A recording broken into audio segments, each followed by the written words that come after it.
aakyat na ito ng featherweight division at kung magaling daw itong promotion niya, makakuha daw ito ng malaking laban. Well mga idol, ayon nga din sa ating pinagkakatiwalang source, 3 laban daw ito ang mangyayari, no? Maaari daw na itong unang laban activity fight, at pangalawang laban mga idol title fight na daw ito mga idol. Gaya ng sinabi natin mga Lodi, magdepende pa rin yan sa promoter kung malakas ang kapit at malakas din mag-offer o kung malaki ang offer nila sa champion.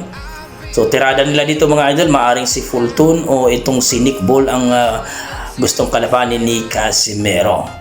Pero ganun pa mga idol, abangan pa natin kung ano man ang kanilang update. Pero ito, good news po ito dahil nakapirma na ng bagong promoter o kontrata